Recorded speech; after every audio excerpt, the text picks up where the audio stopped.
Move out. You're obstructing a pregnant woman gently caressing her belly, Alicia instructed. I pondered Alicia's comment, wondering if pregnant women truly displayed a kinder expression. Observing the malice on Alicia's face, I shot a quick glance at David. You can sleep in the storage room, Alicia suggested, and David concurred. My lifelong love for him waned instantly, though a touch of sentiment lingered, leaving me somewhat melancholic. All right then, I replied, and in response, David happily took Alicia's hand. Alicia gazed dreamily at David, and witnessing their intimacy replaced my melancholy with anger bubbling up from within. I'll leave by tomorrow, yeah. Oh, maybe you should stay out tonight after all. This is now mine and Alicia's home, David proclaimed joyously. I nodded slightly before exiting the house, contemplating what lay ahead and cracking a smile. My name is Catherine Taylor. I'm a 46-year-old housewife. Before marriage, I worked intensely, but that was over 20 years ago. Nowadays, I enjoy daily chores and sipping coffee, just an ordinary middle-aged lady. But my hobby is investing. I've been doing it since before marriage. Recently, I've been earning significant dividends, treating myself to lavish hotel brunches and spa visits, leading a pretty elegant life. My husband, David, is 40 years old, a salesman for a major company. He's gained quite a bit of weight, and frankly, he's been rather smelly lately. But he's good with words, given his profession. He may look big, but I love him. I felt he should probably lose some weight for health reasons, but he had this cute, mascot-like appeal, so I didn't see the need to force him into a diet. David and I have a daughter, Emily. She inherits David's features, slim, almost model-like in beauty. Not just in appearance, she's academically top of her class and excels in sports, even making it to national competitions. She's also humble and works hard. It feels like we, the geese, gave birth to a swan. Both David and I dote on Emily, and we've often been told we're overprotective.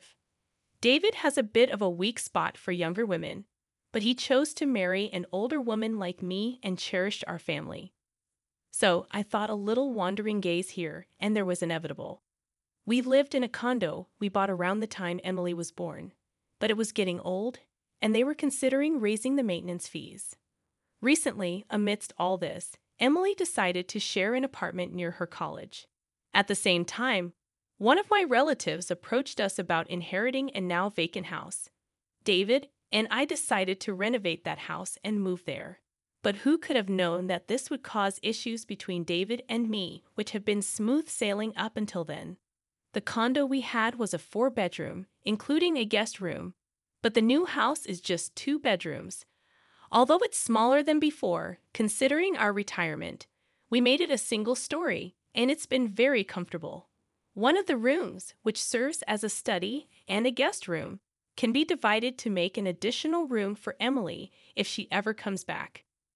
David started coming home late every night to work dinners, and somehow always found reasons to go out, even on weekends. Sleeping next to David, who would come home reeking of alcohol and cigarettes, was unbearable for me, even if we had separate beds. Because of that, even though we originally shared a bedroom, I've been sleeping in the study ever since we moved. When it came time to send out moving announcements, I mailed letters to various places. David isn't good with that sort of thing. So I took the initiative to send letters on his behalf to his family and relatives. As for me, since my parents have passed away, I simply wrote a brief note and sent it to friends and relatives on my mother's side. I haven't been in contact with any relatives from my father's side because of my half-sister, Alicia. Alicia is my half-sister, 14 years younger than me. When I was in 7th grade, my mother passed away, and about 6 months later, my father remarried. Alicia was born to him and his new wife at the time of their marriage. Alicia was already 2 years old, so I initially thought it was a union of 2 families with kids. About 5 years into their marriage, my father and his new wife were involved in an accident and never returned. At their funeral, relatives from my dad's side told me that he and his new wife had been childhood friends, and everyone had always thought they would end up together.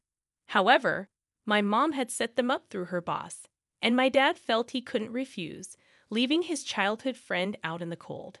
To think that behind their smiles, my dad had a child with his second wife was a huge shock to me. Every time we had a family gathering, Alicia's favorite foods were served. She had brand name clothes, and she got the biggest room all to herself. If she said she wanted to go somewhere, they'd take her immediately. Meanwhile, I was burdened with all the chores, from preparing meals to doing laundry. I had to work part-time jobs, and all the money I earned was taken away. I also had a small storage room under the stairs, and I had to beg for even basic necessities. By the time Alicia was in elementary school, she had heard about my mom from the relatives and started looking down on me. I worked several part-time jobs to save money and finally moved out. It was impossible for me to harbor any positive feelings towards Alicia, and I never told her about my marriage or that I had a child. A few weeks after moving, I was having tea and relaxing when the doorbell rang. When I answered, a man's voice mumbled delivery, and on the screen was a person looking down. I thought maybe David had ordered something and opened the door, only to be left speechless. "Oh, Alicia, why are you here?" "Hi, sis. Long time no see. Just thought I'd drop by," Alicia said while wearing the hat I saw on the intercom. She wasn't a delivery person, but my half-sister. Without waiting for a response, she walked past me, entered the living room, and sat down on the couch. I followed her in a hurry, stood in front of her, and looked down. "I figured you wouldn't open the door if you knew it was me, so I used a recorded voice. That's just low." "Geez, you're scary." I raised my voice at Alicia, and she feigned fear in an exaggerated way. However, it was clear she was just putting on a show, and the proof was that Alicia had a smirk on her face. "I came for a visit," Alicia said, speaking nonsense, getting a cold response from me. Yet she grinned and started explaining the reason for her unexpected visit. "But sis, you never even told me where you live. I got married, but my husband is always on business trips, and it's getting boring.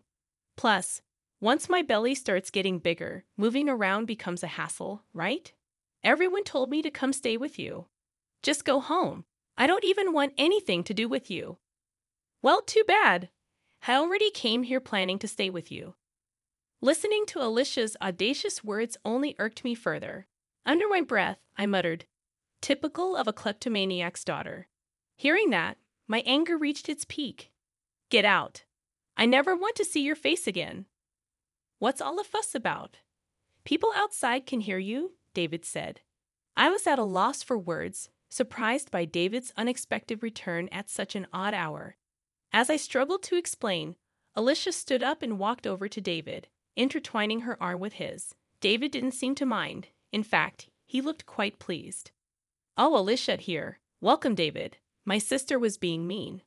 I thought it'd be nice to stay with you until the baby is born. But is that okay?" "Of course. I'd be thrilled if you're okay with it. You can stay as long as you want." I stood there in disbelief, silently observing the exchange between David and Alicia. The intimacy they shared seemed more like that of lovers than mere siblings-in-law. "David, what's going on?" I managed to utter, but he dismissed me, accusing me of being jealous of my cute little sister. His words left me speechless, considering I had confided in him about my family situation before our marriage. "We have a spare bed in the guest room. You can stay there," David offered casually. Alicia seized the opportunity, expressing her desire to sleep in the same room with him. Their mushy conversation gave me a headache, and as they went to the bedroom arm in arm, I couldn't shake a bad feeling. Peeking into the room after several minutes, I discovered them embracing each other, living out what felt like a dream for Alicia. "The baby is thrilled, too, living with Daddy," Alicia exclaimed, dropping the bombshell that David was the father. As they kissed, I watched through the crack in the door, tears streaming down my face. From that day on, they treated me like a housemaid. I complied, but silently began gathering evidence against them, contemplating divorce. One day, Alicia arrogantly demanded I leave the room, claiming she, a pregnant woman, needed space. The spiteful look on her face contradicted the gentleness usually associated with expectant mothers. Looking at David for support, he sided with Alicia, causing any lingering feelings I had for him to vanish. Still, a touch of sadness remained as David happily took Alicia's hand, sealing my decision to leave. "I'll leave tomorrow," I declared, prompting an elated David to suggest I find somewhere else to stay that night. "This is now my and Alicia's home." I supplely nodded, leaving them to enjoy their laughter while they could. Stepping outside, a grin formed on my face as I contemplated what lay ahead. That night, I checked into a hotel, making plans for the next phase. The following day, I scheduled a moving company and headed to City Hall to start anew. Excitement and thoughts of newfound freedom kept me awake, but my spirit remained high.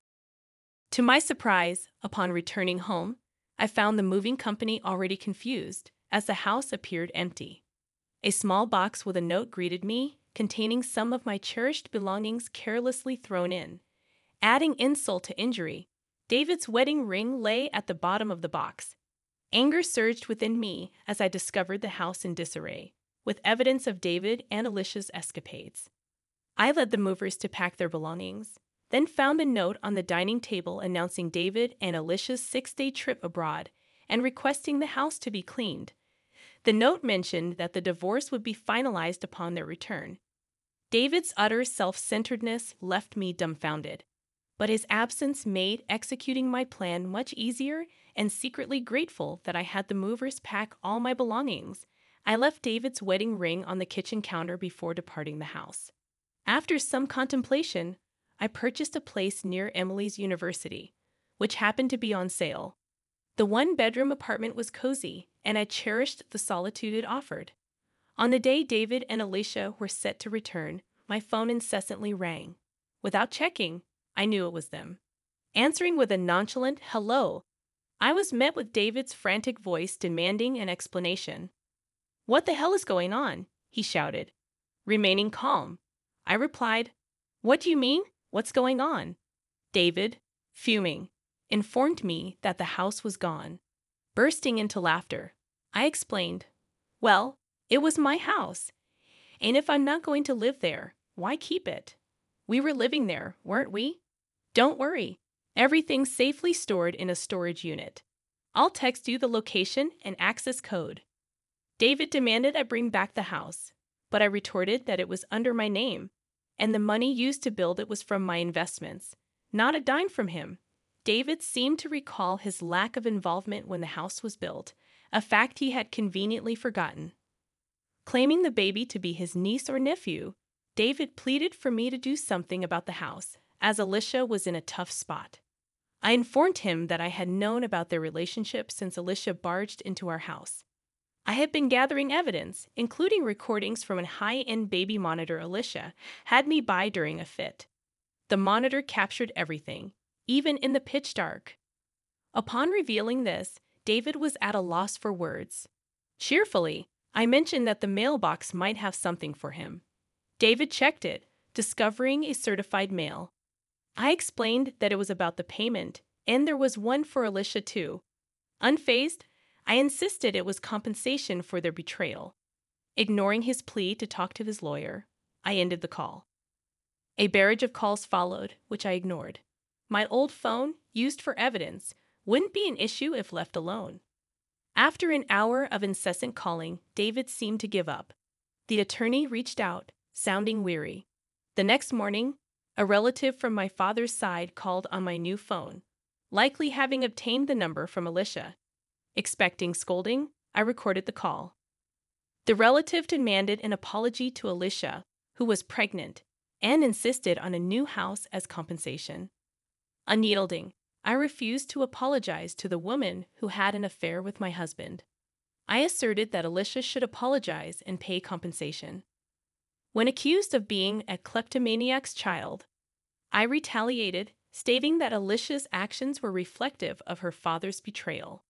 I instructed them to relay a message to Alicia to never get involved with me again, though I doubted she would have the chance. Hanging up on the babbling relatives, I felt the refreshing release of pent-up emotions.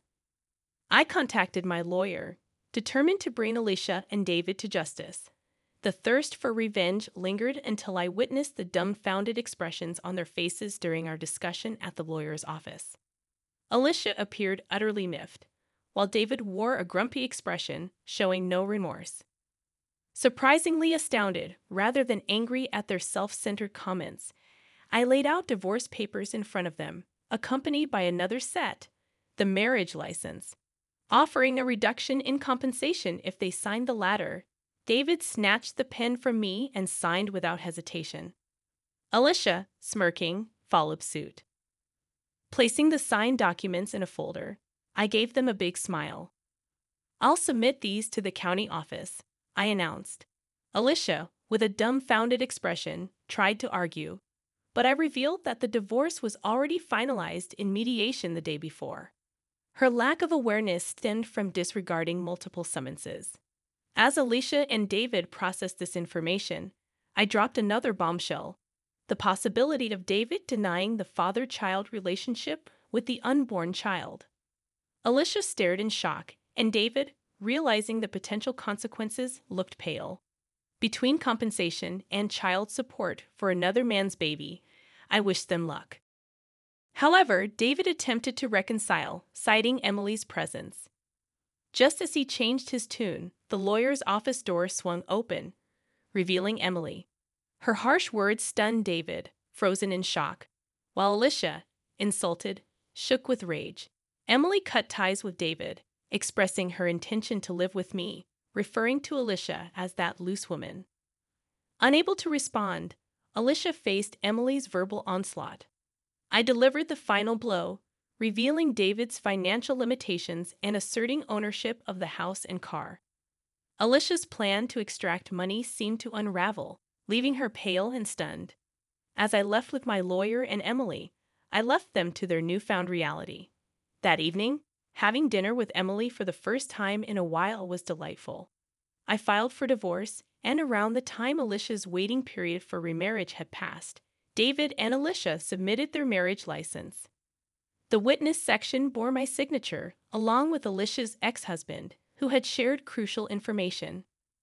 News circulated that David, involved in an affair with Alicia at work, got fired for misusing travel expenses for secret getaways. He now struggles with part-time jobs. Alicia, taking care of the child, faces financial difficulties after being dumped by her boyfriend. Her attempt to sabotage my family had backfired. Meanwhile, Emily enjoys college life, and I've been leading a relaxed life with my stock dividends. Surprisingly, I've developed a closer bond with Alicia's ex-husband, who affectionately calls me Catherine. Recently, he reached out for an important talk, making me feel a bit restless as I sit in front of my vanity, my face flushed like a smitten young woman.